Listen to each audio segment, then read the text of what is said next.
ಸುಲ್ತಾನ್ ಕೊಂದ ಜನರ ಸಂಖ್ಯೆ ಕೊಡಗಿನಲ್ಲಿ ಆವಾಗ ಇದ್ದ ಜನರ ಸಂಖ್ಯೆಗಿಂತ 10 ಪಟ್ಟು ಹೆಚ್ಚು. 10 ಪಟ್ಟು ಹೆಚ್ಚು ಸಂಖ್ಯೆಯ ಜನರನ್ನು ಜನ ಇದ್ರಲ್ವ ಕೊಲ್ಲುದು, ಇಲ್ಲದ ಜನರನ್ನು ಕೊಂದದ್ದು ಹೇಗೆ ಅಂತ ಹೇಳುದು ಮಿರಾಕಲ್. ಏನು ಬೇಕಾದ್ರೂ ಆಗ್ತದೆ. ಇದು ಇತಿಹಾಸದ ಪರಿಕಲ್ಪನೆಯಲ್ಲಿರುವಂಥ ಬಹಳ ಮುಖ್ಯವಾದಂಥ ದೋಷಗಳು. ಇಲ್ಲಿ ಅಲಿಪ್ತತೆಯನ್ನು ಕಾಪಾಡಿಕೊಳ್ಳದ ಹೊರತು ಇತಿಹಾಸದ ವಿಶ್ಲೇಷಣೆ ಅನ್ನೋದು ಸಾಧ್ಯ ಇಲ್ಲ. ಇತಿಹಾಸದ ಅಧ್ಯಾಪಕ ಯಾವಾಗಲೂ ಅಲಿಪ್ತನಾಗಿಯೇ ಇರಬೇಕು. ಇನ್ನು ಇದರಲ್ಲಿ ಬರುವ ಹೊಸ ಆವಿಷ್ಕಾರಗಳು ಅದು ಕೂಡ ಬಹಳ ಮುಖ್ಯವಾದಂಥದ್ದು. ಹೊಸ ಆವಿಷ್ಕಾರಗಳಲ್ಲಿ ಒಂದು ಆ ಕಡೆಯದ್ದು ಒಂದು ಈ ಕಡೆಯದ್ದು ಯೋಗ್ಯವಾದದ್ದನ್ನು ಹೇಳ್ತೇನೆ.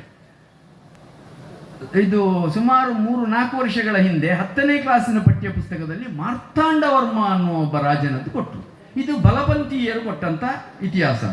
ಅದು ಕೊಟ್ಟದ್ದು ಸರಿಯಾಗಿದೆ. ಅದು ಯಾಕೆಂದರೆ ಮಾರ್ತಾಂಡವರ್ಮನ ಕುರಿತಾದಂಥ ವಿಚಾರಗಳು ಇದುವರೆಗೆ 10ನೇ ಕ್ಲಾಸಲ್ಲಿ ಎಂದೂ ಬರಲಿಲ್ಲ. ಆದರೆ ಮಾರ್ತಾಂಡವರ್ಮ ಬಹಳ ಮುಖ್ಯವಾದಂಥ ರಾಜ. ಭಾರತಕ್ಕೆ ಬಂದ ಡಚ್ಚರನ್ನು ಪೂರ್ಣವಾಗಿ ಭಾರತದಿಂದ ಹೊರಗಟ್ಟಿದವನು ಅವನೇ ಮಾರ್ತಾಂಡವರ್ಮ. ಆದ್ದರಿಂದ ಅದನ್ನು ಕೊಡಬೇಕಾಗಿತ್ತು. ಇನ್ನು ಈ ಕಡೆಯಲ್ಲಿ ಇತ್ತೀಚೆಗೆ KP ಸುರೇಶ್ ಅವರು ಒಂದು ಬಹಳ ಒಳ್ಳೆಯ ಸೀರೀಸನ್ನು ಬರಿತಾ ಇದ್ದಾರೆ. ಅದನ್ನು ನಾನು ನೋಡಿದೆ. ಅದು ಈ ಕ್ರಾಂತಿಕಾರಿಗಳಲ್ಲಿ ಅವರೆಲ್ಲ ಇದ್ದರು, ಆದರೆ ಯಾರಿಗೂ ಗೊತ್ತೇ ಇಲ್ಲದ ಹೆಸರುಗಳು ಅಂತ ತುಂಬ ಜನರದ್ದು. ಅದು ತುಂಬ ಜನ ಅದನ್ನು ಶೇರು ಮಾಡ್ತಾ ಇದ್ದಾರೆ. ತುಂಬ ಅತ್ಯುತ್ತಮವಾದಂಥ ಐತಿಹಾಸಿಕ ಪರಿಕಲ್ಪನೆಯ ಆವಿಷ್ಕಾರದ ಪರಿಕಲ್ಪನೆಗಳದು.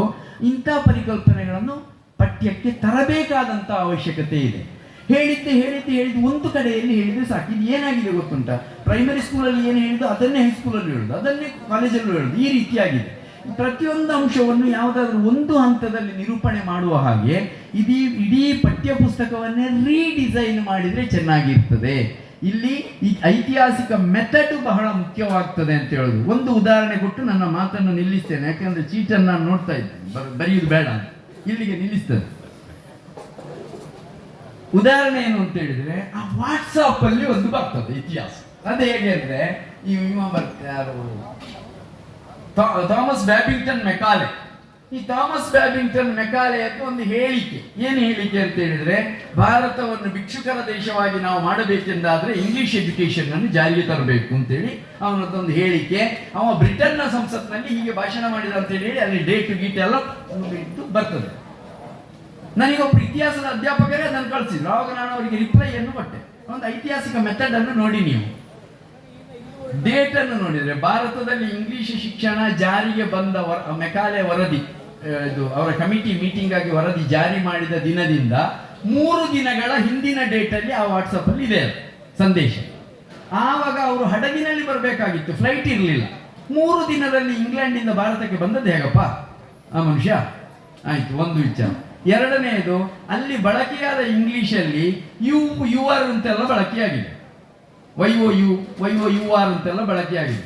ಆದರೆ ಆವಾಗ ಇದ್ದ ಇಂಗ್ಲಿಷ್ನಲ್ಲಿ THOU ದೌ, THY ದೈ, ದೈನ್, ಮೈನ್ ಅನ್ನುವಂಥ ಪದಗಳು ಬಳಕೆ ಆಗ್ತಾ ಇತ್ತು.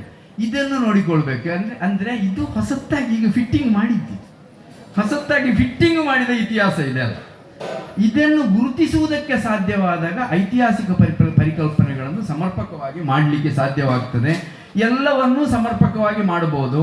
ಆದರೆ ಇತಿಹಾಸ ಪಠ್ಯ ಪುಸ್ತಕವನ್ನು ಇತಿಹಾಸದ ಬಗ್ಗೆ ಕಾಳಜಿ ಇರುವ, ಅಧ್ಯಯನ ಮಾಡಿರುವ ಅಧ್ಯಾಪಕರುಗಳು ರಚನೆ ಮಾಡಲಿಕ್ಕೆ ಸಾಧ್ಯವಾಗಬೇಕು. ಅದು ಆಗದಿದ್ದರೆ ಏನಾಗ್ತದೆ ಅಂತ ಹೇಳ್ತೇನೆ. ಮಾರ್ತಾಂಡವರ್ಮನದ್ದು ನಾನು ಹೇಳಿದೆ ಅಲ್ಲ, ಮಾರ್ತಾಂಡವರ್ಮನದ್ದು ಕೊಡಬೇಕಾಗಿತ್ತು ಹೌದು, ಆದರೆ ಆವಾಗ 3 ಪುಟ ಕೊಟ್ಟಿದ್ದಾರೆ. 3 ಪುಟ ಅಲ್ಲ, ಅದು ನಿಜವಾಗಿ 1 ಪ್ಯಾರಾಗ್ರಾಫಲ್ಲಿ ಕೊಡಬೇಕಾಗಿದ್ದದ್ದು. ಅದು 3 ಪುಟ ಕೊಟ್ಟಾಗ ಏನಾಯಿತು ಗೊತ್ತುಂಟಾ? ಅಲ್ಲಿ ಆವಾಗ 4 ಮಾರ್ಕಿನ ಒಂದು ಪ್ರಶ್ನೆ ತೆಗಿಲಿಕ್ಕೆ ಅವಕಾಶ ಇದ್ದದ್ದು. ಮೇನ್ ಕ್ವಶ್ಚನ್ನು ಅದು ಬ್ಲೂ ಪ್ರಿಂಟಿನ ನಿಯಮಾನುಸಾರ ಇಂಡಿಯನ್ ನ್ಯಾಷನಲ್ ಮೂವ್ಮೆಂಟ್ ಇಂದ ಬರಬೇಕು, ಭಾರತದ ರಾಷ್ಟ್ರೀಯ ಚಳವಳಿಯಿಂದ ಬರಬೇಕು. ಆದರೆ ಇಲ್ಲಿ ಮೊದಲ ಪಾಠದಲ್ಲೇ, ಯುರೋಪಿಯನ್ನರ ಆಗಮನದ ಪಾಠದಲ್ಲೇ ಇದನ್ನು ಕೊಡಲಾಗಿದೆ 3 ಪುಟದ ಕಂಟೆಂಟ್. ಆವಾಗ ಮೇನ್ ಕ್ವಶ್ಚನ್ ಅನ್ನು ಇದರಿಂದ ತೆಗಿಬೇಕಾಗ್ತದೆ. ಮೇನ್ ಕ್ವಶ್ಚನ್ ಅನ್ನು ಇದರಿಂದ ತೆಗೆದ್ರೆ ಇಂಡಿಯನ್ ನ್ಯಾಷನಲ್ ಮೂವ್ಮೆಂಟ್ ಇಂದ ಮೇನ್ ಕ್ವಶ್ಚನ್ ತೆಗಿಲಿಕ್ಕೆ ಆಗುದಿಲ್ಲ, ಬ್ಲೂ ಪ್ರಿಂಟಿನ ನಿಯಮವನ್ನು ಫುಲ್ಫಿಲ್ ಮಾಡಲಿಕ್ಕೆ ಆಗುದಿಲ್ಲ. ಇದು ಯಾಕಾಯಿತು ಅಂತ ಹೇಳಿದ್ರೆ, ಪಠ್ಯಪುಸ್ತಕ ರಚನೆ ಮಾಡಿದವರಿಗೆ ಕ್ವಶ್ಚನ್ ಪೇಪರ್ನ ಬ್ಲೂ ಪ್ರಿಂಟಿನ ಜ್ಞಾನ ಇಲ್ಲದೆ ಇರುವುದರಿಂದ ಈ ರೀತಿ ಆಯಿತು. ಆದ್ದರಿಂದ ಯೋಗ್ಯರಾದವರು ಯೋಗ್ಯವಾದ ರೀತಿಯಲ್ಲಿ ಪಠ್ಯವನ್ನು ತಯಾರಿಸಿ ಸೂಕ್ತವಾದಂಥ ಐತಿಹಾಸಿಕ ಪರಿಕಲ್ಪನೆಗಳನ್ನು ಕೊಟ್ಟರೆ ಇತಿಹಾಸವನ್ನು ತುಂಬ ಚೆನ್ನಾಗಿ ಹೇಳಲಿಕ್ಕಾಗ್ತದೆ. ಒಳ್ಳೆ ಆಸಕ್ತಿಯ ಸಬ್ಜೆಕ್ಟ್ ಅದು. ನನಗೆ ಇತಿಹಾಸದ ಆಸಕ್ತಿಯನ್ನು ಹುಟ್ಟಿಸಿದಂಥ ಓಣಿಡ್ಕ ಸುಬ್ರಾಯರೇ ಇಲ್ಲಿದ್ದಾರೆ. ಅವರ ಮುಂದೆ ನಾನು ಇಷ್ಟನ್ನು ಹೇಳಲಿಕ್ಕೆ ಸಾಧ್ಯವಾದದ್ದೇ ನನಗೊಂದು ದೊಡ್ಡ ಆಶೀರ್ವಾದ ಅಂತ ಹೇಳಿ ನಾನು ಭಾವಿಸಿ ನನ್ನ ಮಾತುಗಳನ್ನು ಮುಗಿಸ್ತೇನೆ. ನಮಸ್ಕಾರ.